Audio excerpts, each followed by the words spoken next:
Today's guest is Lauren Barranti, Payer Relations with Tactical Back Office. Long-term price compression, closed payer networks, and third-party administrator models create burdens for smaller HME providers who may not have the resources to juggle everything from credentialing and contracting to managed care strategy in a competitive market, Barranti says. That can be costly. Payers and customers will get mixed signals, she said. It will be obvious that things are not organized and flow will be affected. Ultimately, what happens is trust erodes, and that's probably the worst thing that can happen. What's the path forward for these providers? Ensuring that back office people, processes, and technology are intentionally integrated, Barranti says. Operations are fragmented. Decisions get made, but they stall before execution. And in that gap, growth quietly slips away. What's missing isn't strategy, it's alignment and true operational ownership. TBO unifies people, processes, and payer strategy into a single aligned system. So healthcare organizations don't just plan for growth, they execute and achieve it. I'm Liz Beaulieu, And I'm Theresa Flaherty. and this is HME News in 10 from HME News. Good morning, Lauren. Thanks for joining us today. Good morning, Theresa. Lauren, TBO has been growing. As a service solutions oriented company, what's driving that growth? Well, I think it comes down to what people are kind of asking for. There's a lot of struggles out there in the new world and a lot of unknowns. And when we gather, whether we're out visiting clients or at seminars or whatever the venue is, we're listening and hearing what people are saying. And it looks like there's a need for solutions that are going to help folks with the growth in this particular space. What have you been hearing from clients that signals a need for deeper support around things like payer alignment, contracting discipline, growth strategy? Well, I think there's difficulty in securing contracts. It's just a whole area where navigation is not necessarily an entity that everybody knows. I'm not going to say there are several folks out there in the industry that are absolutely the experts, but I think for smaller companies and our target market is the smaller companies for the most part, but they struggle in finding that expertise because if they're going to secure it and hire it from within, it's quite expensive and you need quite an infrastructure to support it and maintain it. And then there's also, the consulting side as well, which is an option, which is also very expensive. So I think there's just, finding that expertise and finding the infrastructure that goes along with it, but then also having it be cost effective for our organization to bring it on is kind of the struggle. And that's kind of what we're trying to address. That's the gap we're trying to address. Lauren, TBO recently brought you on board. What does that move say about how the company's role is expanding across things like credentialing, contracting, reputation management, and managed care strategy?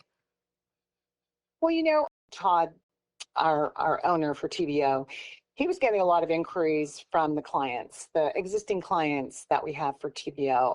And there was a lot of talk about they needing assistance with contracting, with credentialing.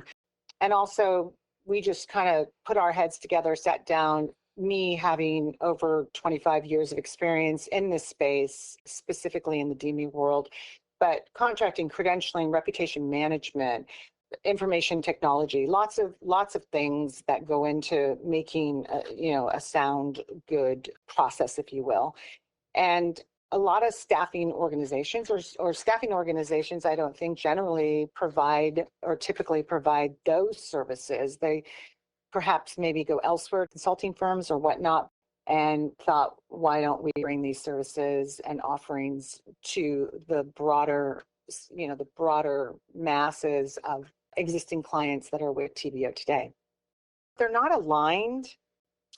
Payers and customers, whoever the customer may be, will get mixed signals. It'll be pretty obvious that things are not organized and flow will be affected. And And then ultimately what happens is trust erodes. And that's probably the worst thing that can happen to you, is to lose trust with a client, or partner or whatnot. So, and that's the foundation, I believe. So for example, if credentialing isn't completed before billing starts, that can affect your billing, right? That can affect, how you're paid, and you may not even realize it unless you have tools to realize that quickly.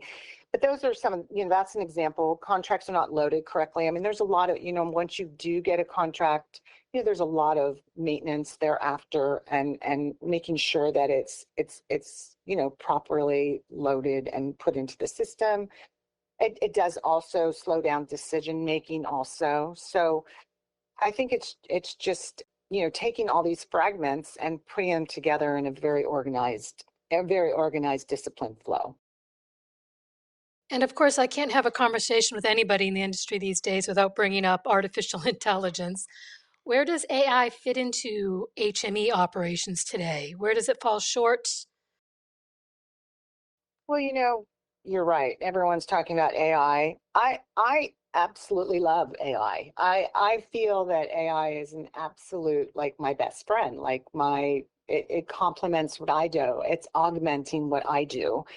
We are, as an organization, still working on putting together our infrastructure for AI support, because we see the value. I mean, to be able to automate documentation, there's just so many things that can be automated that will streamline what I just mentioned before, some of the fragmented processes. You still need people, I mean, gone are the days, at least for me, where I have to sit down and read a 70-page contract. AI really supports situations for me when I, need to be efficient and get to, look at situations, whether they're documents or whatnot, stream through, look for, the headwinds, look for the tailwinds. But again, the thing with AI, I think, I'm not afraid of AI. I don't think it's going to replace the people. It's just going to make our people more productive and more efficient. It does for me every day. And I think it's a fantastic tool. And I think there's so much more to come. But again, bottom line, taking fragmented processes and then putting them into a very organized flow. That's where I think AI comes in. It's going to help us. Lauren, how do you see the future operating model for successful HME companies evolving? Designing a system where the people and process and technology are all intentionally integrated. So I know I keep talking about fragmentation, but that's a big thing. Mhm. And again, there are the solutions in terms of bringing it together with AI, but you still do need the people. So it's just taking intentionally integrating. And so avoiding silos, no more silos, no more tasks. It has to be more about strategic operations.